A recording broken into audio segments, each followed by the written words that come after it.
So here we go, straight off the rant, going to jump into Mailbag. So these are questions that you guys have left on the channel, and I pull out a selection of them and read them back to camera, because sometimes it's worthwhile other people understanding what somebody has asked, because it may be worthwhile to them. So first up is two questions. Actually, I'm going to do them as a couple of questions, as one. And they're from a guy called Edgar Guzman. I do hope I've pronounced that, but as you know, my pronunciations of names is appalling. And he writes, "Tienes la tarjeta a la venta." Now, I think this is Spanish. I'm not a Spanish speaker, and I think the rough translation is, "Do you have the card for sale?" Now, this is in response to my video about reloading the factory sounds on the D-70 a couple of years ago. He also writes, "Tendrás una factura presenta Cardona D-70." Now, this one's got me a bit stumped, because when I run the translation on this, it says, "Will you have a Cardona D-70 preset invoice?" That kind of doesn't make a lot of sense to me, but I should try and answer the questions. So firstly, I'm not a Spanish speaker, so if those translations are slightly wrong, I do apologise. Unfortunately, I don't have a factory card settings, a D-70 factory settings card for sale.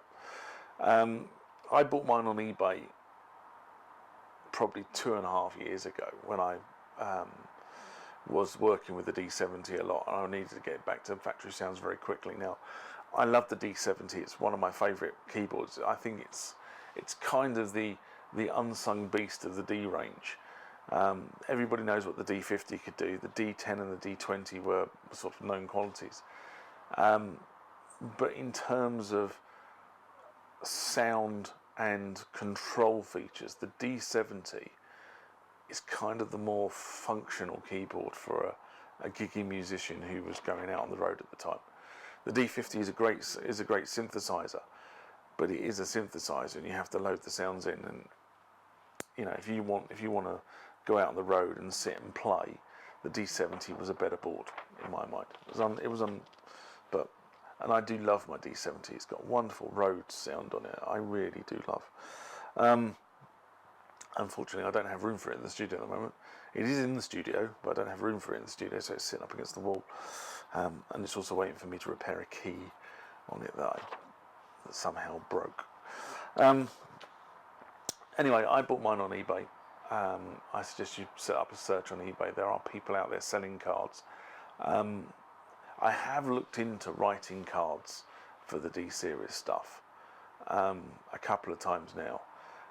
There are people out there that are manufacturing and writing cards, but I think the supply of cards is getting fewer and fewer between at the moment, and I've never been able to really track down where they're getting their cards from, because obviously the rolling stock has probably dwindled to nothing by now. And in terms of your second question, can you send that through again to me, because I don't know how to interpret what you've asked for. I mean, obviously I'm not selling anything, so there's no invoice at the moment. Are you asking whether I have preset SysXs, which I probably do? But if you could send that through to me again, I'd be happy to sort of help in whichever way I can. The next one comes from Raku777.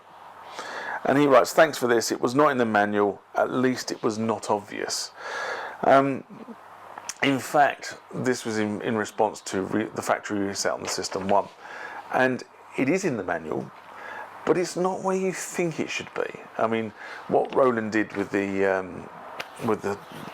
ARIA stuff, in fact they've done it with the boutiques as well, is effectively they give you like an I suppose it was an A2 sheet of paper, and they basically have everything on these A2 sheets of paper, which is all well and good, apart from the fact it makes trying to do anything or trying to understand how things work a nightmare, because it's too big. And what I did is I actually laminated that A2 piece of paper, but I split it out. So I roughly, if I could, I split it down the middle and then laminated it as pieces of A4.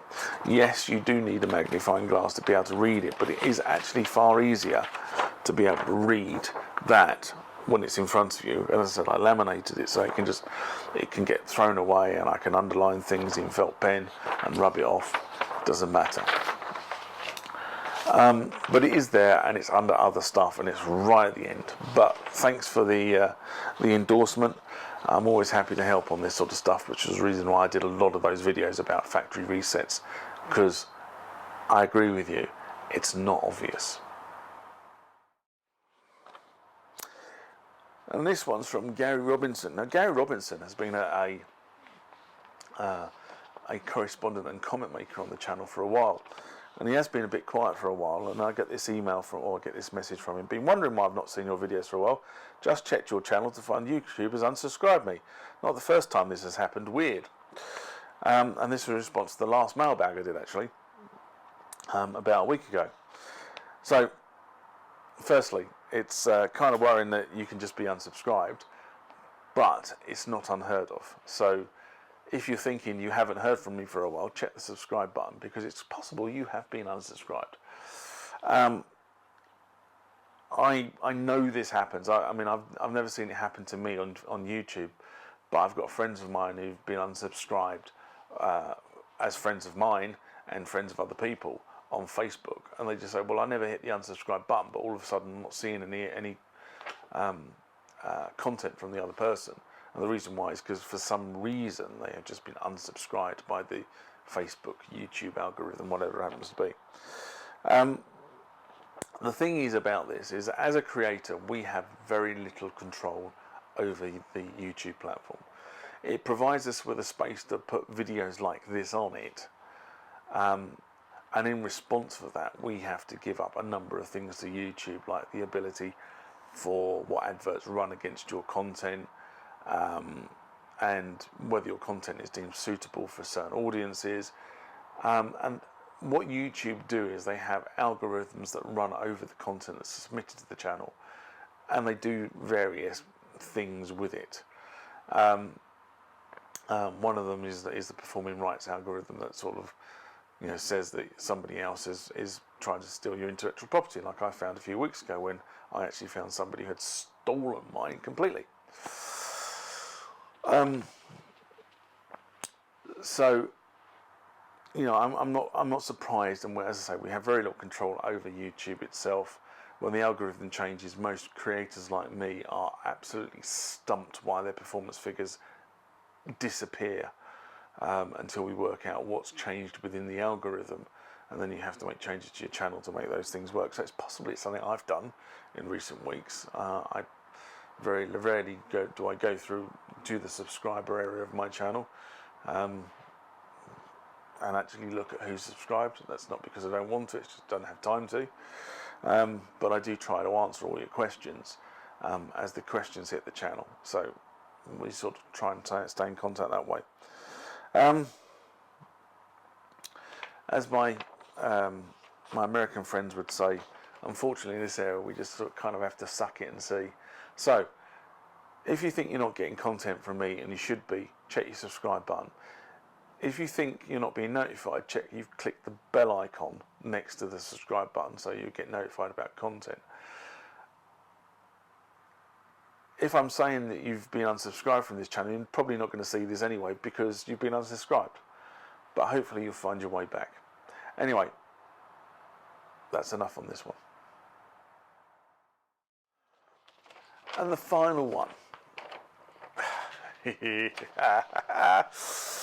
From John Paul Gabriel Zulag. And he writes, "Dear me, those manboobs make me rather hard." So he's referring to the fact that I have put on weight.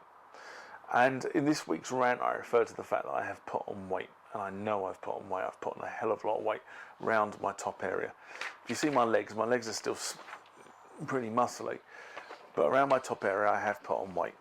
And I know I have. And unfortunately, it is all to do with the stress of going through a very, very nasty divorce. Now, I've mentioned the fact I've been trying to get divorced for a number of years. and we finally ended up in court in March this year. So hopefully a lot of the stress that I was feeling at that point in time is starting to subside, but I was spending lots of time over the winter last year dealing with issues raised by barristers and solicitors trying to get this done before we get to court. Unfortunately, my ex was determined to have a day in court, and we ended up in court, which was an incredibly stressful period. And I have to be honest and say, those of you who have not been through this sort of scenario, you really don't know how demoralising and depressing it is. So I wouldn't wish what I've been through on anybody else on this channel.